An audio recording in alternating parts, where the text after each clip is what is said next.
இதுல முக்கியமா போட்டதுல ஒரு ஆள் சொன்னா போடுவேன்னு சொல்லி நோட்டீஸ் அனுப்பிச்சது ஒரு 5-6 பேர். பட் ரியலா போட்டது டிஆர் பாலு மாத்திரம். டிஆர் பாலு பேர்ல 10,500 கோடி ரூபாய்க்கு சொத்துக்கள் இருக்கிறது. இதை டிஆர் பாலு வழக்குக்கு வருது ஒரு விஷயம். இன்னொன்று டிஆர் பாலு மாத்திரம் ஆரம்பிக்கல. அதில் ஜெகத் ரட்சகனில் ஆரம்பித்து ரெட் ஜெயண்ட்டு இது ஒவ்வொருத்தர் பேர்லேயும் இவ்வளோன்னு கிட்டத்தட்ட 3 லட்சம் கோடிக்கு சொத்து காட்டியிருந்தார். அதில் காட்டினது பாதி கம்மியாக இருக்குது. உதாரணமாக நேரு பேரில் 2,500 கோடின்னு காட்டியிருந்தாங்க. அதில் 2,000 கோடி. அப்போ 20,000 டன்னு கப்பல் மாற்றணுன்னா வேற எங்கேயாவது வழியில் வச்சு இதுக்கு மாற்றினா தான் இதில் வர இதில் வர முடியும். ஸோ முழுக்க ஊழலில் திட்டமிட்டது. அந்த கம்பெனி எந்த கம்பெனி அந்த தூர் வாடுறதா இல்லாட்டி பாலம் தோண்டுவதற்காக இருந்ததோ அந்த கம்பெனியை வந்து திரு டிஆர் பாலுவும் கனிமொழியும் பார்ட்னர்.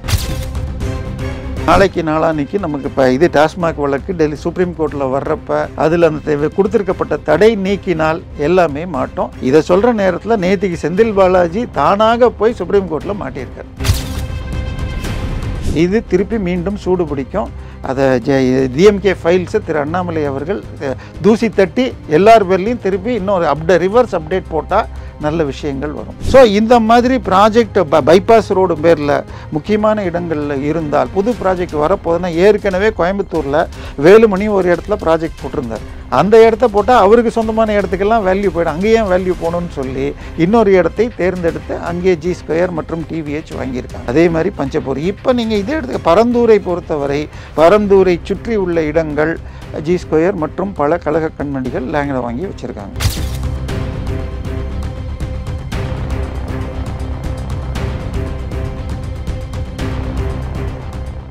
ரியல் ஒன் நேயர்களுக்கு வணக்கம். இன்று நம்மளுடைய நேர்காணலுக்கு அரசியல் விமர்சகரான திரு தேவப்பிரியா அவர்கள் இணைஞ்சிருக்காங்க. சார் வணக்கம். வணக்கம்.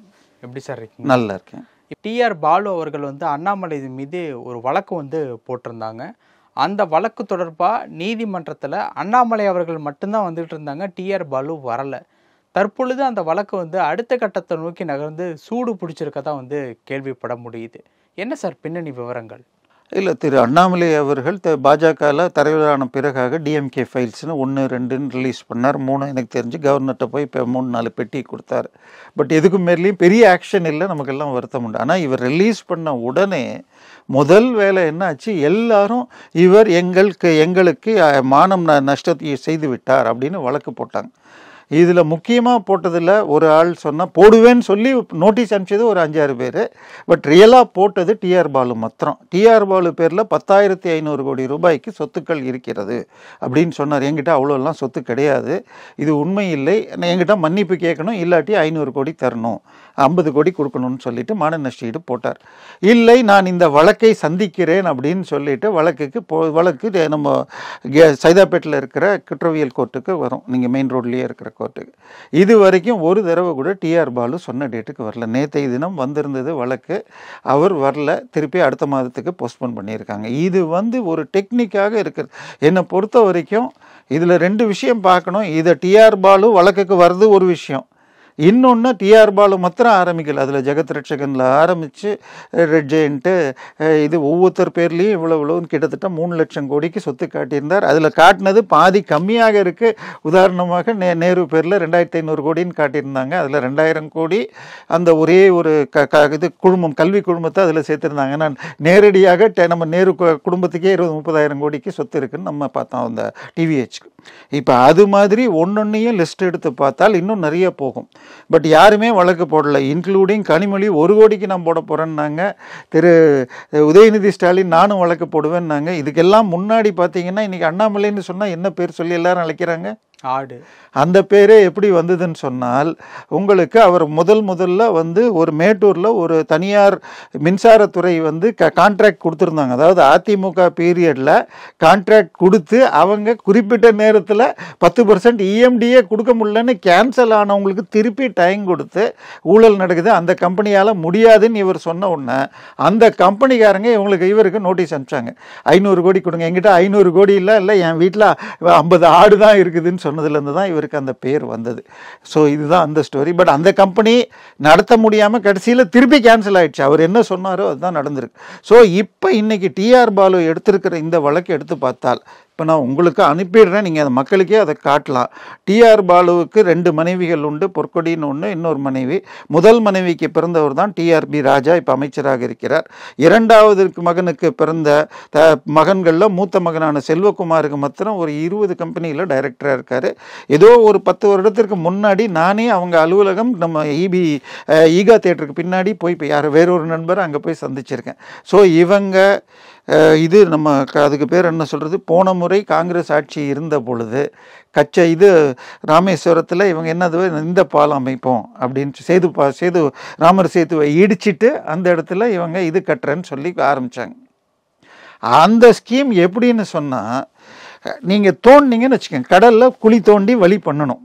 நீங்கள் வருஷம் அலை அடித்தா மூடிடும், திருப்பி அடுத்த வருஷம் தோண்டணும். இது ஒரு இந்த இன்ஸ்டால்மெண்ட் மாதிரி நடக்கிற வேலை இது. இதில் ஊழல் அது மாத்திரம் இல்லை, அந்த இடத்துல அந்த பாலம் கட்டுறதுனால எந்த பயனும் இல்லை அப்படின்னு டெக்னிக்கலாக சொல்லி கோர்ட்டை பிரச்சனை பண்ண முடியாமல் போக கடைசியில் ராமர் சேத்துன்னு சொல்லி அது நின்று போச்சு.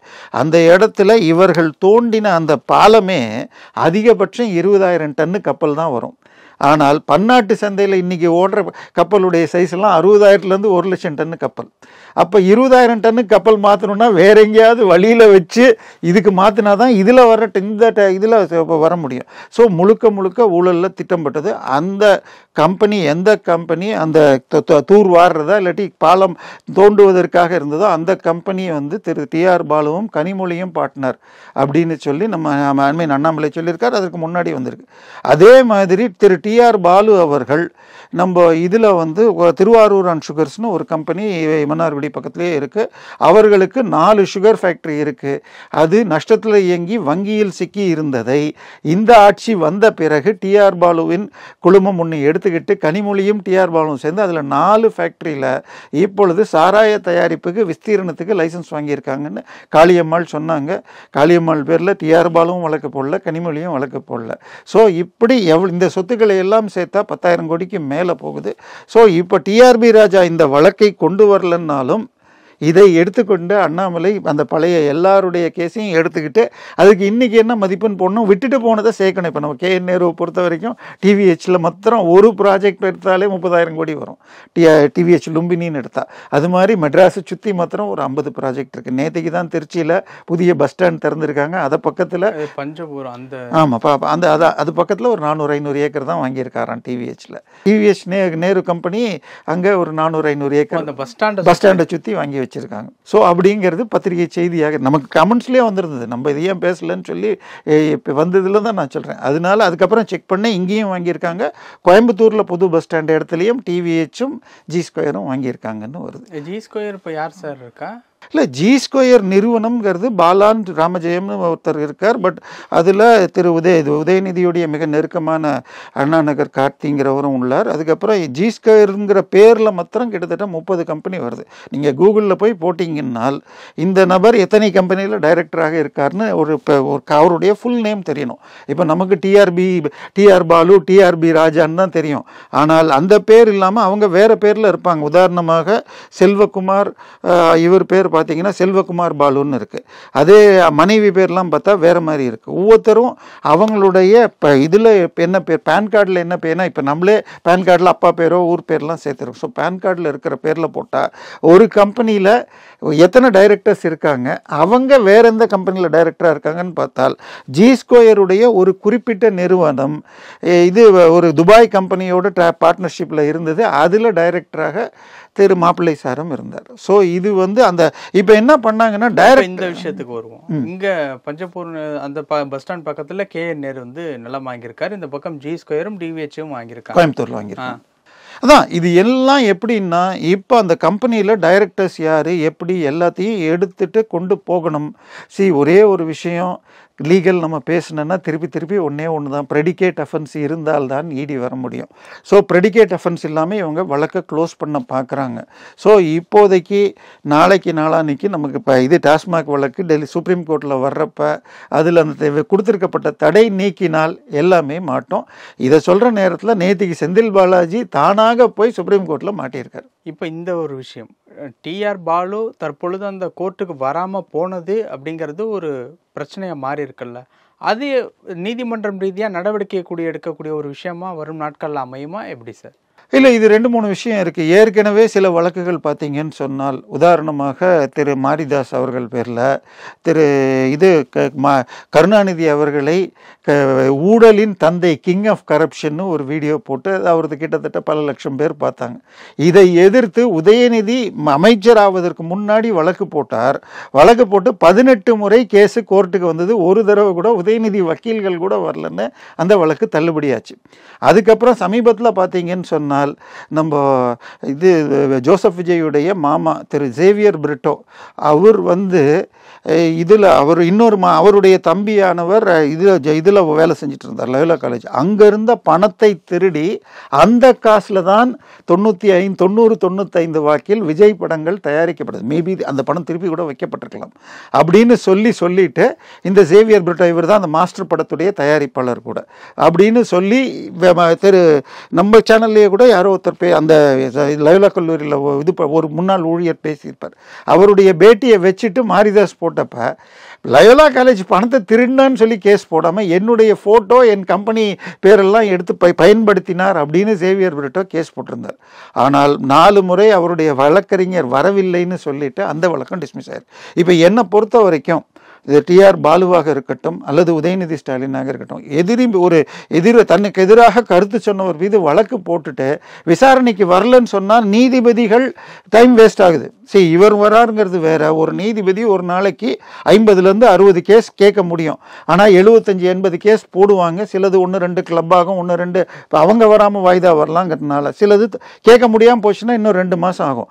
இப்போ 18 முறை உதயநிதி ஸ்டாலின் அந்த கேஸுக்கு வரல, அதனால தள்ளுபடின்னு சொன்னால் ஒன்று பொய் கேஸ் போட்டாரா, இல்லைன்னா இந்த கேஸுக்கு போய் நான் விசாரணைக்கு போனால் இன்னும் பாதிப்பு அதிகமாகும், இன்னும் புதுசாக ஆதாரம் எடுத்து கொடுத்துருவோம். ஏன்னா டிஆர் பாலு இப்போ வரலன்னு சொன்னால் நிச்சயமாக நம்மளால் இவ்வளவு சாதாரணமாக டிஆர் பாலு ஒவ்வொரு மனைவி மகன்கள் போட்டேன்னா கிட்டத்தட்ட 30-40 கம்பெனிகளுக்கு மேலே வருது. இது எல்லாத்தையும் லிஸ்ட் எடுத்தால் நிச்சயமாக இது எல்லாம் பேசுபொருள் ஆகும் அப்படின்னு ஒதுங்குறார். எனவே இது அடுத்த சில நாட்களில் டிஆர் பாலு மட்டும் இல்லாமல் அதில் கிட்டத்தட்ட 26 பேரில் 3 லட்சம் கோடிக்கு மேலே சொத்து கணக்கு காட்டியிருந்தார். ஜி ஸ்கொயர் பேரில் 50,000 கோடி, இவர் பேரில் 50,000 கோடி, நம்ம ஜெகத் ரட்சகன் பேரில் அப்படின்னு ஒவ்வொருத்தர் பேர்லேயும் லிஸ்ட் கொடுத்துருந்தார். ஆக்சுவலாக ஜி ஸ்கொயரில் அவ்வளோ வராது. பெரும்பாலானவை ஜி ஸ்கொயரை பொறுத்த வரைக்கும் அதாவது அடுத்தவர் சொத்தை வெறும் முகவர் மாதிரி கொடுப்பாங்கன்னா எல்லா சொத்தையும் அவங்க பேரில் சேர்த்துருந்தாங்க. பட் அதுக்கு பதிலாக மற்றவர்கள் பேரில் இன்னும் அதிகமாக வரும். ஸோ அதை இன்னும் செக் பண்ணிட்டு போட்டால் இது திருப்பி மீண்டும் சூடு பிடிக்கும். அதை டிஎம்கே ஃபைல்ஸை திரு அண்ணாமலை அவர்கள் தூசி தட்டி எல்லார் பேர்லையும் திருப்பி இன்னும் ரிவர்ஸ் அப்டேட் போட்டால் நல்ல விஷயங்கள் வரும். சார், இந்த பஞ்சப்பூர் பஸ் ஸ்டாண்டை சுற்றி நேரு அவர்கள் இடம் வாங்கியிருக்காங்க அப்படின்ட்டு சொல்கிறீங்கல்ல, அப்போ அந்த இடம் வாங்கினதுக்கு உண்டான பர்பஸ் என்னென்னா, இதுக்கு முன்னாடி நீங்கள் ஒரு தடவை சொன்னீங்க கிளாம்பாக்கத்துக்கு பக்கத்தில் இருக்கக்கூடிய ஒரு நிலத்தை உதயநிதி பெயரில் நயன்தாராவுக்கு ரெஜிஸ்டர்ட் ஆயிருக்கு அப்படிங்கிற. நயன்தாரா வாங்க சொல்லி உதயநிதி அட்வைஸ் பண்ணி கம்மி ரேட்டில் வாங்கிறதா இருக்கு. உதயநிதியோட இன்ஃப்ளூயன்ஸ் அந்த இடத்துல இருக்கு. இப்போ அந்த மாதிரி இப்போ நேரு அந்த பஞ்சப்பூர் பஸ் ஸ்டாண்டை சுற்றி இப்போ நிலம் வாங்கியிருக்காங்கல்ல, அந்த இடத்த சுற்றி நிலம் வாங்குவதற்கு உண்டான இப்போ என்ன காரணம்? ஏன்னா அந்த இடம் டெவலப் ஆகக்கூடிய இடம் அப்படிங்கிறதுனாலயா, இல்லை வேற ஏதாவது காரணங்கள் இருக்கா? இல்லை, இப்போ நீங்கள் எடுத்துக்கிட்டீங்கன்னா ஒரு புது பஸ் ஸ்டாண்ட் வந்துட்டுன்னா சுற்றி வர இடம் ஆகிடும். இன்றைக்கி கிளாம்பாக்கத்தை சுற்றி கிளாம்பாக்கமே வேண்டாம். நான் 84-89 திரு எம்ஜிஆர் ஆட்சியில் ஏதாவது ஒரு புது திட்டம் வந்ததுன்னா தரமணியில் துவங்கப்படும்பாங்க. தரமணிங்கிறது ஊருக்கு வெளியில். சரியா? திரு காமராஜர் ஏன்னா இப்போ சமீபத்தில் ரொம்ப ஃபேமஸாக பேசிகிட்டு இருக்கப்படுகிறது. காமராஜர் அவர்கள் 75 இறந்த பொழுது அவருக்கு அதுக்கு முன்னாடி இருந்த அண்ணாதுரைக்கு இது பீச்சில் இடம் கொடுத்துருந்தாங்க. ஸோ காங்கிரஸில் மிக மெலிதான குரல் வந்தது அந்த நேரத்தில். பட் அப்போ எமர்ஜென்சிங்கிறதுனால ரொம்ப வேகமாக குரலும் எழுப்ப முடியாது. இங்கே நாங்கள் சிட்டிக்குள்ளேயே தரமாட்டோன்னு சொல்லி காடு போல் அன்று கடந்த இதில் கொடுத்தாங்க அடையாரில். இன்றைக்கி அது மெயின் ரோடாக இருக்கலாம். ஸோ நீங்கள் இன்றைக்கி ஒரு பெரிய ப்ராஜெக்ட் வந்துருச்சுன்னு சொன்னால், இன்றைக்கி கிளாம்பாக்கம் வந்ததுனால ரோடு மேலே கிட்டத்தட்ட போன வருஷம் 1.5 கோடியாக இருந்தது, 3 கோடி ஆயிருக்கு. கிளாம்பாக்கத்துக்கு பஸ் ஸ்டாண்டுக்கு அடுத்த இடம் 1.5 ஏக்கருடைய மதிப்பு 60 கோடி என மார்க்கெட் சொல்வதற்கு 360 கோடி வேணும்னு ஜெகத் ரட்சகன் கேஸ் போட்டு ஸ்டே வாங்கியிருக்கார். அது இப்போ வெக்கேட் ஆகி இது ஸ்கைவாக் கட்டப்படுகிறதுன்னு வருது. ஸோ ஒரு புது ப்ராஜெக்ட் வந்தால் அந்த இடத்துல விலை ஏறும். ஸோ இப்போ இன்றைக்கி நீங்கள் ஒரு ப்ராப்பர்ட்டியை ஏன்னா நீங்கள் இன்றைக்கி இதை ஆரம்பித்த நேரத்தில் நேற்றுக்கு இன்னைக்கு காலையில் கூட ஒரு செய்தி வந்திருக்கு. திரு மாப்பிள்ளை சார், நான் சொல்கிறது மாப்பிள்ளை சார்னால் நீங்கள் இங்கே நினைக்காதீங்க, டெல்லியில் திரு சோனியா காந்தியுடைய மாப்பிள்ளை சார் பிரியங்கா வாத்ராவுடைய கணவர் ராபர்ட் வாத்ரா. அவர் என்ன பண்ணுவாராம், ஒரு டெல்லி பக்கத்தில் இருக்கிற இடத்துல 3.5 ஏக்கரை 7 கோடிக்கு வாங்குறார். அந்த இடத்த அதுக்கு முன்னாடி வச்சுருந்த ஆள் போய் எனக்கு இங்கே வீடு கமர்ஷியல் காம்ப்ளெக்ஸ் கட்டிக்கிறதுக்கு லைசன்ஸ் கொடுன்னா கிடைக்கல. இவர் வாங்கின உடனே கேட்டால் கிடைக்கிது. இவர் 7 கோடிக்கு வாங்கிட்டு 52 கோடிக்கு திருப்பி விற்கிறார். ஸோ இதில் ஊழல் நடந்திருக்குன்னு இன்றைக்கி 38 கோடி ரூபாய்க்கு மாட்டியிருக்கு. ஸோ ஒரு ப்ராஜெக்ட் ஏக்கரில் இருந்தால் ஒரு ரேட், அது நீங்கள் பில்டிங் கட்டலான்னு சொன்னால் ஸ்கொயர் ஃபீட்டில் மாறிடும். இப்போ ரொம்ப எளிதாக உங்களுக்கு புரியணும்னு சொன்னால், திரு செந்தில் பாலாஜி அவர்கள் தம்பி மனைவியின் பேரில் வீடு கட்டிகிட்ருக்கார். அந்த சர்வே நம்பர் ஈஸி எடுத்து போட்டு பார்த்தீங்கன்னா அந்த இடம் மாத்திரம் ஏக்கரில் இருக்குது, பக்கத்தில் இருக்கிறதெல்லாம் ஸ்கொயர் ஃபீட்டில் இருக்குது. அந்த பக்கத்தில் இருக்கிற இடமெல்லாம் ஸ்கொயர் ஃபீட் 300 ரூபான்னு போட்டிங்கன்னால், ஒரு ஏக்கர்னால் 43,560 ஸ்கொயர் ஃபீட்னு போட்டிங்கன்னால் சில கோடிகள் வரும். ஆனால் இவருது ஏக்கர் 4 லட்ச ரூபான்னு இருக்குது. இவர் 2.8 ஏக்கர், ஒரு ஏக்கர்னால் 43,550, 1 லட்சம் சதுரடிக்கும் அதிகமான இடத்தை வெறும் 11 லட்சம் ரூபாய்க்கு செந்தில் பாலாஜியுடைய தம்பி மாமியார் வாங்கிட்டு செட்டில் பண்ணுறாங்க. ஆனால் அதோடைய ரியல் மதிப்பு என்னன்னு பார்த்தீங்கன்னா, அந்த விற்றாங்க பாருங்கள், யார் அந்த இடத்த விற்றாங்களோ அவங்க அது பேரில் ஏற்கனவே 30 கோடி ரூபாய் சிட்டி யூனியன் பேங்க்லேருந்து கடன் வாங்கியிருக்காங்க. 60 கோடி சொத்து இருந்தால் தான் பாதி தான் கடன், வேக்கண்ட் லேண்ட் மேரில் கடன் தருவாங்க. ஆனால் இவங்க வெறும் 12 லட்சம் ரூபாய்க்கு ரிஜிஸ்டர் பண்ணுறாங்க. ஸோ இந்த மாதிரி ப்ராஜெக்ட் பைபாஸ் ரோடு பேரில் முக்கியமான இடங்களில் இருந்தால், புது ப்ராஜெக்ட் வரப்போதுன்னா, ஏற்கனவே கோயம்புத்தூரில் வேலுமணி ஒரு இடத்துல ப்ராஜெக்ட் போட்டிருந்தார். அந்த இடத்த போட்டால் அவருக்கு சொந்தமான இடத்துக்கெல்லாம் வேல்யூ போய்டும். அங்கேயும் வேல்யூ போகணுன்னு சொல்லி இன்னொரு இடத்தை தேர்ந்தெடுத்து அங்கே ஜி ஸ்கொயர் மற்றும் டிவிஹெச் வாங்கியிருக்காங்க. அதே மாதிரி பஞ்சப்பூர். இப்போ நீங்கள் இதே இடத்துக்கு பரந்தூரை பொறுத்தவரை, பரந்தூரை சுற்றி உள்ள இடங்கள் ஜி ஸ்கொயர் மற்றும் பல கழக கண்மணிகள் லேங்களை வாங்கி வச்சுருக்காங்க. நன்றி சார்.